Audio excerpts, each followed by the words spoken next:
দেখিছে এইখিনি ধুনীয়াকৈ ৰেডি হৈ গ'ল আৰু এইখিনি যদি চাবলৈ বিচাৰে তেতিয়াহ'লে দেখিছে এইখিনি মই এতিয়া অলপ সময় ঠাণ্ডা হ'বৰ বাবে এইটো কাঁচৰ বাচনত থ'ব সদায় নমাই এইটো কাঁচৰ বাচনত নমাই থৈ দিছোঁ আৰু অলপ পাছত মই আপোনালোকক দেখাইছোঁ ঠাণ্ডা হ'লে কেনেকুৱা হয়।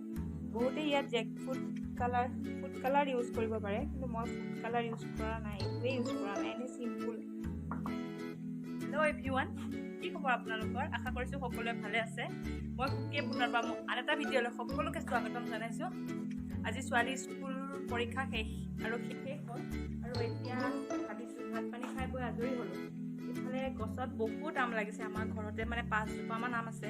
এনেই সৰি বহুত নষ্ট হৈছে। অলপ কেঁচাতে আচাৰ বনালোঁ আৰু এতিয়া কিমান খাব আৰু খাইও আমনি লাগিছে। সেইবাবে ভাবিলোঁ অকণমান জেলি বনাওঁ আমৰ জেলি বনাবলৈ বহুতেই সহজ হয়, কিন্তু এলাহতে বনোৱা নহয়, দোকানৰ পৰা কিনি আনি খোৱা হয়। আমবোৰ নষ্ট হৈছে কাৰণে আজি দেখি পেলাই বনাওঁ বুলি ভাবিলোঁ। আমটো ধুনীয়াকৈ এতিয়া বাকলটো গুচাই লওঁ।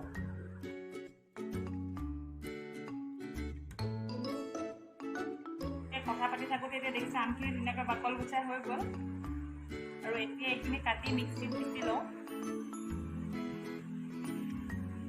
আৰু দেখিছে এইখিনি ধুনীয়াকৈ মিক্সিত মাৰি ল'লোঁ। এতিয়া ধুনীয়া পানীৰ নিচিনা হৈ গ'লগৈ। এইটো কাপেৰে মই ইয়াত পানী 1 কাপ দি দিছোঁ এতিয়া আৰু এই কাপটোৰে চেনি 2 কাপ দি দিছোঁ। যদি আমটো আপোনালোকৰ মিঠা আছে তেতিয়াহ'লে 2 কাপ দিব নালাগে, আৰু যদি আমটো মিঠা কম আছে তেতিয়াহ'লে 2 কাপ দি দিব। মই ইয়াত দেখিছোঁ চেনি 2 কাপ দি দিলোঁ।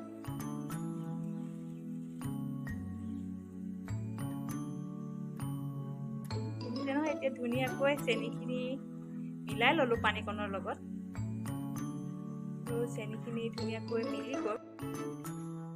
দি দিম, দেখিছে আমখিনি দি দিলোঁ আৰু এতিয়া এইখিনি ধুনীয়াকৈ লৰাই দিম।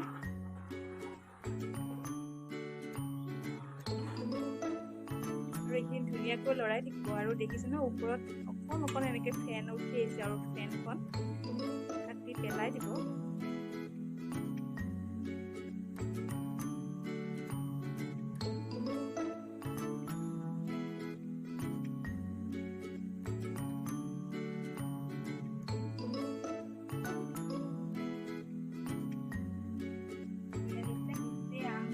মই ফেনখন কাটি পেলাই দিলোঁ।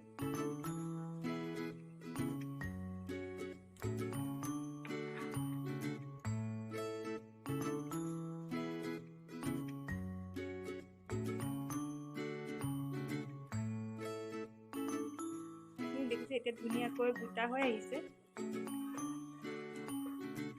তেনেই সহজ, খালি চেনিকণ দি আমকণ পিচি লৰাই থাকিলেই হ'ল। দেখিছে খালি যিটো ফেন ওলাইছিলে সেইটো আঁতৰাই দিব। আপুনি কেঁচা আমো বনাব পাৰে, পকা আমো বনাব পাৰে। কেঁচা আম বনালে খালি অকণ চেনি বেছিকৈ দিব, আৰু যিহেতু পকা আম বনাইছোঁ সেইবাবে মই অকণ চেনি কম দিছোঁ। দেখিছে এইখিনি ধুনীয়াকৈ ৰেডি হৈ গ'ল আৰু এইখিনি যদি চাবলৈ বিচাৰে তেতিয়াহ'লে মই বাতিতে অকণ পানী দিছোঁ আৰু ইয়াত দেখিছে এইটো পেলাই দিওঁ। দেখিছে ধুনীয়াকৈ জেলি টাইপত লাগি ধৰিছে আৰু এতিয়া এইখিনি মই এটা চিচা বাচনত ৰাখি দিওঁ। দেখিছে এইখিনি মই এতিয়া অলপ সময় ঠাণ্ডা হ'বৰ বাবে এইটো কাঁচৰ বাচনত থ'ব সদায় নমাই এইটো কাঁচৰ বাচনত নমাই থৈ দিছোঁ আৰু অলপ পাছত মই আপোনালোকক দেখাইছোঁ ঠাণ্ডা হ'লে কেনেকুৱা হয়। চাওক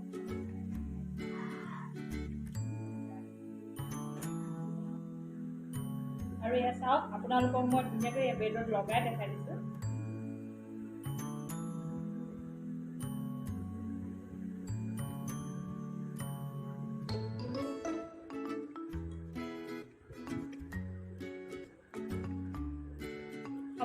জেলিকণ বনাবলৈ ঘৰতে যিহেতু আম চবৰে থাকেই।